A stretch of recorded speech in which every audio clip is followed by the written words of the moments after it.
지난 시간에는 구속 역사적 성경 연구 첫 번째 책인 모세오경을 살펴보았습니다.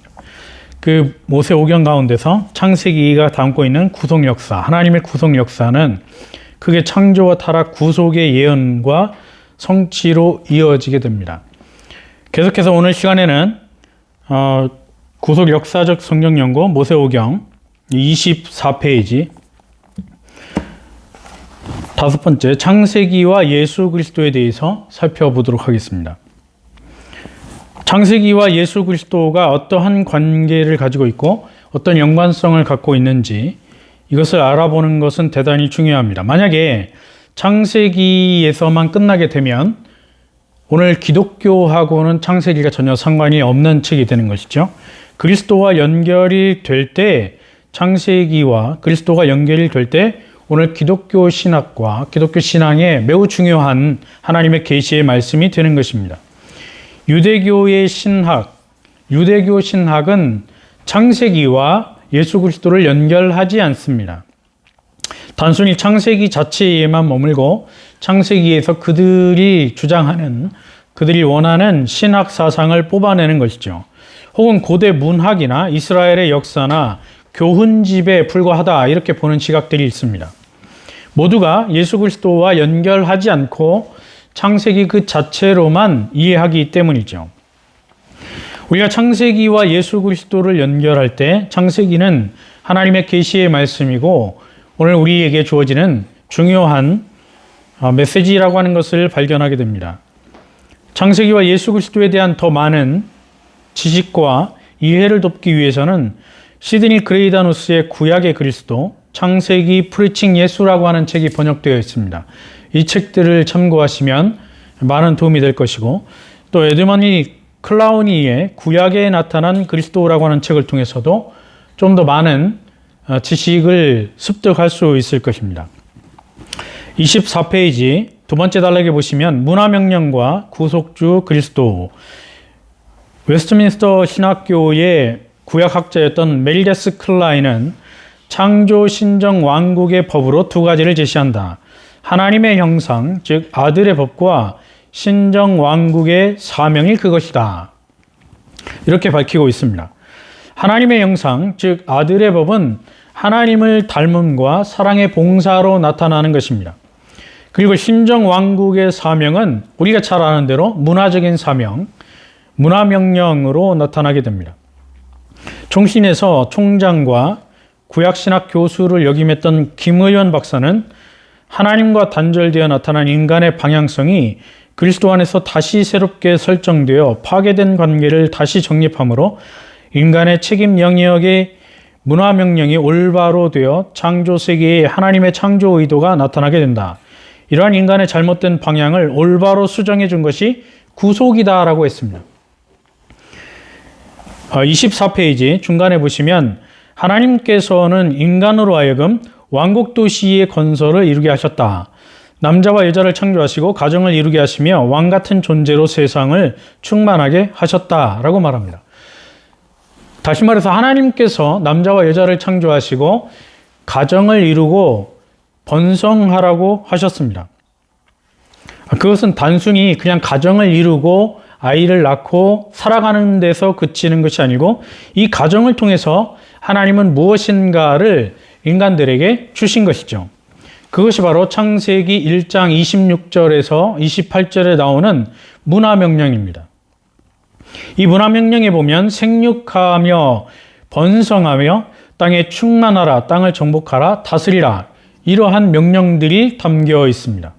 이 명령들은 하나님께서 창조하신 이 아름다운 세상을 대리왕으로서 어떻게 관리하고 어떻게 잘 다스려 나가는지를 말씀하고 있는 것이죠.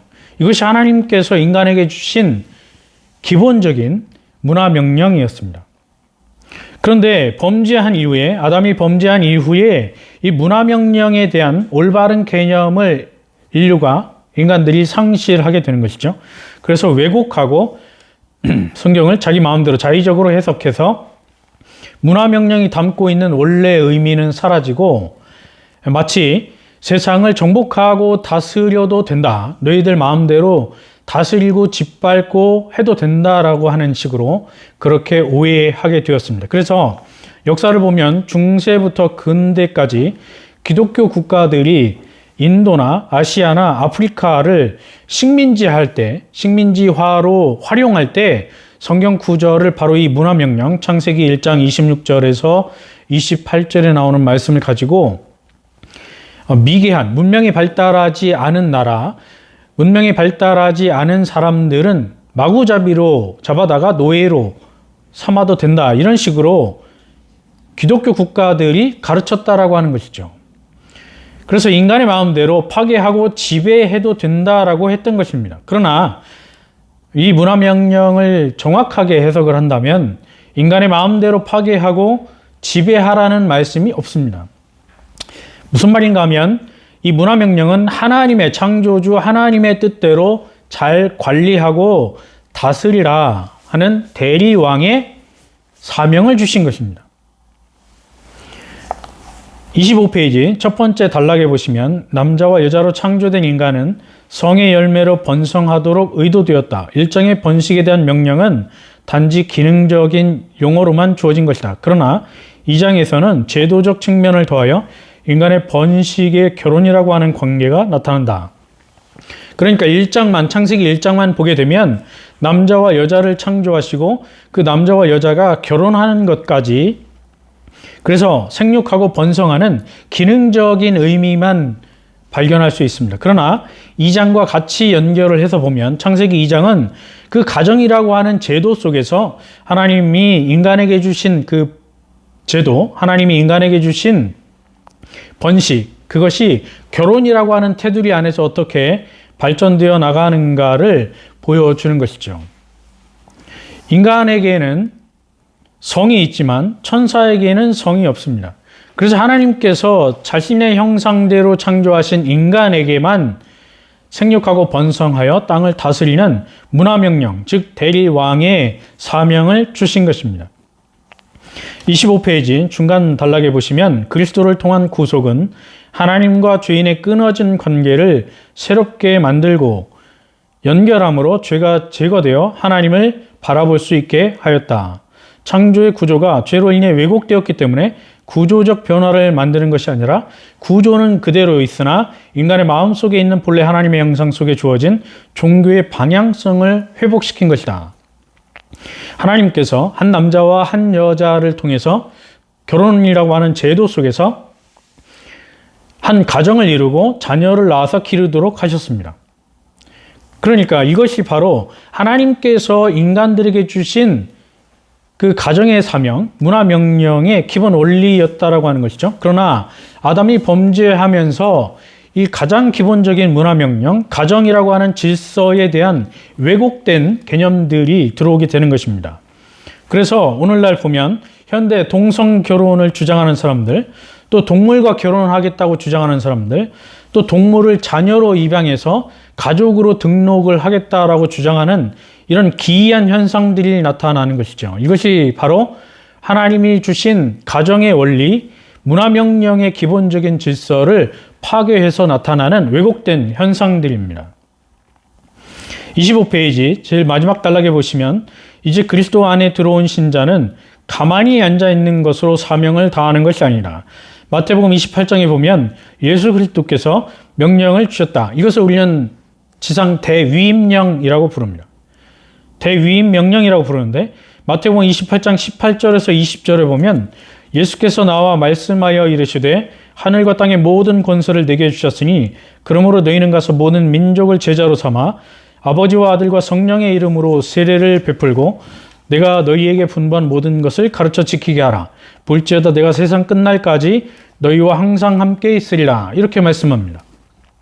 그러니까 예수님께서 부활하시고 승천하실 때 제자들에게 주신 명령이죠.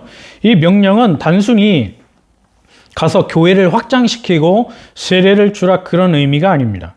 이 명령은 하나님께서 주신 그 문화사명, 문화적인 사명을 어떻게 다시 원래 그 의미대로 인간들이 회복할 수 있느냐를 보여주는 것이죠. 문화명령을 하나님께서 창조하신 이후에 주셨습니다. 그런데 아담이 범죄함으로 인해서 그 문화명령이 파기되고 오염되고 왜곡되어져서 세상에 나타나게 되는 것이죠.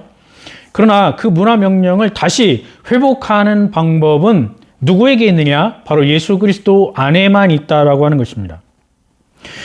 그래서 예수 그리스도를 통해서만 회복이 되고 죄의 문제가 해결이 되고 이 문화 사명도 회복이 되는 것이죠.